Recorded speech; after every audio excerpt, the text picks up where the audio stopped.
Bonjour et bienvenue dans cette nouvelle vidéo et aujourd'hui nous allons étudier un extrait de Pour un oui ou pour un non de Nathalie Sarraute pour l'oral du bac de français. En l'occurrence il s'agit des origines de la dispute, c'est parti. Alors tout d'abord je t'affiche le texte qu'on va commenter, il est en deux parties, voici la partie 1 et voici la partie 2. Si jamais tu as besoin de relire, n'hésite pas à cliquer sur pause. En attendant, on passe à l'introduction. Pour Nathalie Sarraute, le langage a des limites, et c'est le paraverbal qui est plus révélateur que les mots, c'est-à-dire les gestes, le ton de la voix par exemple. C'est ce qu'elle met en scène dans sa pièce de théâtre Pour un oui ou pour un non, écrite et diffusée à la radio en 1981. Dans cette pièce, H1 demande à H2 pourquoi il le sent distant depuis quelque temps, et le pousse à révéler les raisons de son comportement. Cela aboutit à un conflit entre les deux personnages, conflit qui est révélateur, puisque même s'il se base sur un motif futile, les tensions et la mésentente entre les deux hommes sont réelles. Notre extrait se situe au début de l'œuvre. H1 force H2 à lui révéler pourquoi il a pris ses distances. H2, lui, retarde le moment de lui avouer les raisons, parce qu'il sait qu'il se heurtera à l'incompréhension de son interlocuteur. Ainsi, il s'agira de se demander comment le dialogue entre H1 et H2 révèle les tensions et fait émerger un conflit entre les deux personnages. Dans un premier temps, nous verrons que H2 repousse le moment de la révélation.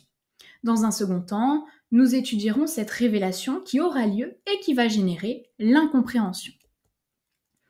Donc tout d'abord, nous constatons que le personnage de H1 est quelque peu impatient, et son impatience est marquée dès le début de l'extrait par deux impératifs. Allons, vas-y, ainsi que des points de suspension, qui ont pour but d'encourager H2 et de l'inviter au dialogue. Mais au contraire, H2 hésite, ce que souligne l'interjection eh bien, ainsi que l'emploi d'un adverbe, c'est juste des mots, qui marque une tentative d'atténuer ses propos à venir sur le mode de l'euphémisme. En un mot, H2 est mal à l'aise. Et cela explique d'ailleurs pourquoi il fait une réponse imprécise. Il ne dit pas quels sont les mots en question. D'où le quiproquo. H1 pense qu'il s'agit de paroles insultantes échangées lors d'une dispute. D'où son étonnement, marqué par la ponctuation très expressive. Des mots entre nous. On a ici des points d'interrogation. Et cela explique aussi pourquoi il effectue un véritable rejet de cette hypothèse. On a une double négation. Ne me dis pas qu'on a eu des mots, ce n'est pas possible. Ainsi qu'un verbe au conditionnel passé. Et je m'en serais souvenu. H1 est surpris et va complètement nier le point de vue de H2. H2 corrige la mauvaise interprétation de H1, justement en faisant une répétition et en employant des points de suspension qui marquent l'hésitation et la peine à trouver le mot juste pour s'exprimer. Je cite. Non, pas des mots comme ça, d'autres mots, pas ceux dont on dit qu'on les a eus, des mots qu'on n'a pas eus, justement. On ne sait pas comment ils vous viennent. Ce qu'H2 fait également, c'est de généraliser son discours à l'humanité. C'est-à-dire que il parle évidemment de H1, mais il va englober l'intégralité des êtres humains, avec l'emploi du pronom indéfini on, ainsi que de la troisième personne du pluriel il. D'où le paradoxe. Ce sont les mots non dits qui sont à l'origine du problème, des mots qu'on n'a pas eus, justement. Cela a pour conséquence une insistance et une impatience de H1, d'où ces interrogations brèves. Lesquelles? Quels mots? Ainsi que le parallélisme tu me fais languir, tu me taquines, qui marque l'attente et l'agacement, comme si H2 jouait avec la patience de H1. Résultat, H2 dément et nie. Mais non, je ne te taquine pas. Cela explique donc la négation du verbe d'amusement taquiner, ainsi que la conjonction de coordination à valeur d'opposition mais. H2, en effet, effectue une hypothèse, si je te l'ai dit, qui est ici laissée en suspens. Le sous-entendu est le suivant, si jamais je te révèle ce que j'ai à te dire, eh bien les conséquences seraient absolument terribles. Et cela a pour conséquence l'impatience de H1, qui met en valeur une contradiction fondamentale de H2, puisque sa formule hypothétique inachevée sous-entend une conséquence terrible, mais le discours de H2 minimise l'origine du désaccord, minimise ce qui a été commis. D'où les interrogations de H1. Alors, qu'est-ce qui se passera? Tu me dis que ce n'est rien. Et la référence, ce n'est rien, à la futilité. C'est pourquoi H2 va employer une conjonction de coordination à valeur d'opposition, mais renforcé par l'adverbe justement, qui montre qu'il n'a pas la même perception des faits que H1.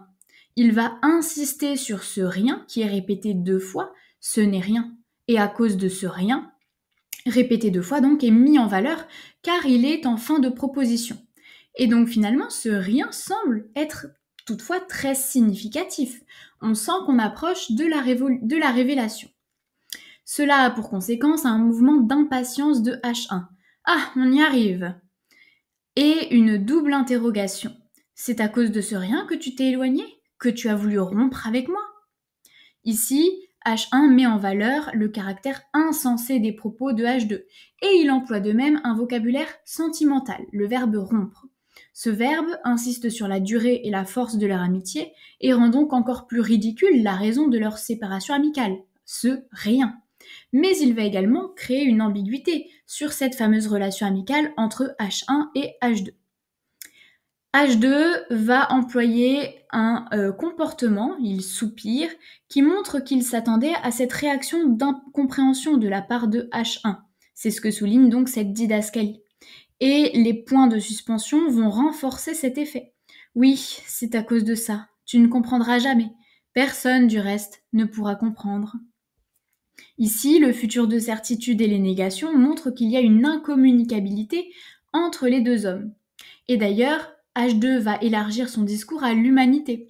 Il va se marginaliser, s'isoler. Il se présente comme un être incompris, puisqu'au début, ce n'est que H1 qui ne comprendra jamais. Et par la suite, c'est toute l'humanité qui ne comprendra jamais. Personne, du reste, ne pourra comprendre.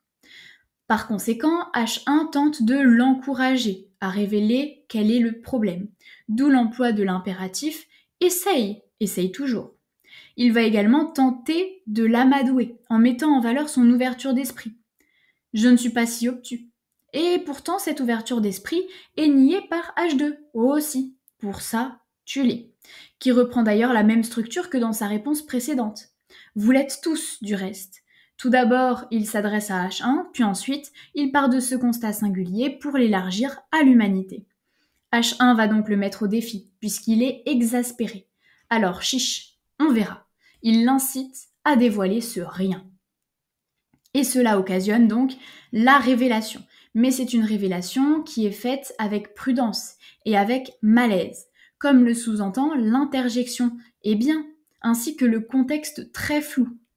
Tu m'as dit il y a quelque temps. Tu m'as dit quand je me suis vantée de je ne sais plus quoi, de je ne sais plus quel succès, oui, dérisoire.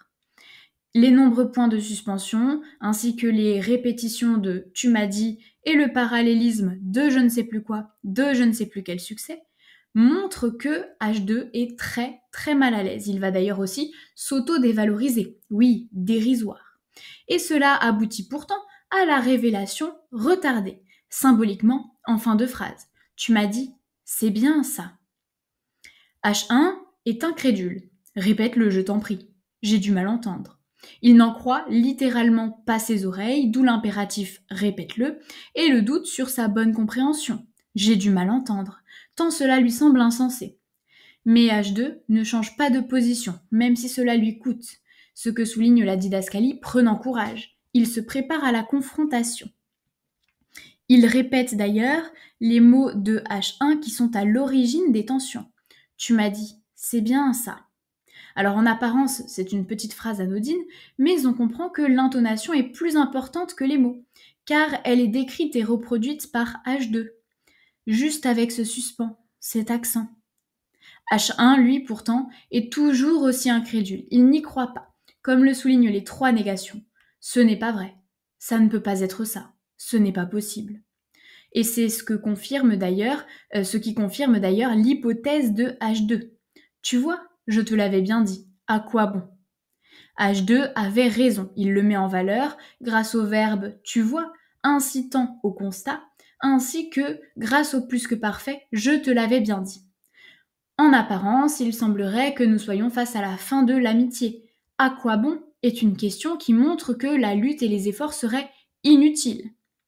Mais H1 va insister. Non mais vraiment, ce n'est pas une plaisanterie, tu parles sérieusement? Il pense à une mauvaise blague, comme le montre le vocabulaire de la plaisanterie mêlé au vocabulaire du sérieux. Il y a ici bien sûr, un jugement qui est sous-jacent. Et pourtant, le décalage entre les deux personnages est fort, puisque là où H1 pense à une mauvaise blague, eh bien H2 est parfaitement sérieux. Comme le prouve le fait qu'il répète les mots de H1, oui, très, très sérieusement. Et le fait qu'il emploie de nombreux adverbes qui marquent son sérieux, très, très sérieusement. De plus, on repère que, pour une fois, sa phrase finit par un point. Il s'agit d'un signe de ponctuation forte qui s'oppose au point de suspension précédent, qui scelle donc ce décalage entre H1 et H2 et donc cette incompréhension. H1 ne saisit pas l'enjeu ni la gravité de la situation pour H2, ce que montrent les impératifs qu'il va employer, ainsi que son parallélisme hypothétique. Écoute, dis-moi si je rêve, si je me trompe. C'est comme si pour lui la situation était irréelle, tant il l'aperçoit comme vide de sens. D'où aussi l'emploi du conditionnel d'incertitude. Tu m'aurais fait part d'une réussite. Quelle réussite d'ailleurs? Ici, ce qui va être très intéressant, c'est le fait que le reproche implicite de H2, c'est le ton méprisant de H1. C'est ce que l'on comprend en filigrane. Et ce mépris est confirmé par la réaction ici de H1, qui ne se souvient même pas des succès de son prétendu ami.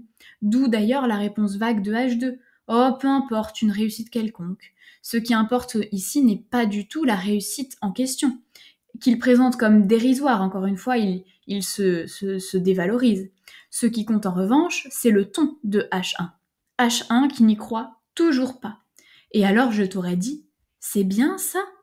Il ne fait que répéter sous forme interrogative, au conditionnel d'incertitude, les paroles qu'il aurait prononcées. Mais il ne s'en souvient pas et il ne comprend pas le lien. L'incompréhension de H1 confirme les craintes de H2. Comme le montre la didascalie, soupir. L'engrenage est enclenché. Il n'y a pas de retour en arrière possible. H2, par conséquent, est donc triste, déçu. Et il va quand même justifier la raison pour laquelle il s'est vexé. Il va développer son explication. Pas tout à fait ainsi. Il y avait entre c'est bien et ça un intervalle plus grand. C'est bien ça. Un accent mis sur bien. Un étirement. Bien et un suspens avant que ça arrive. Ce n'est pas sans importance. Autrement dit, ici, ce n'est pas le langage le problème, mais le ton condescendant et sarcastique de H1, décrit avec précision par H2. En un mot, les tropismes, ces mouvements qui dépassent le langage, sont plus révélateurs que les paroles employées. Et voilà, c'est la fin de la vidéo et je te dis à très bientôt.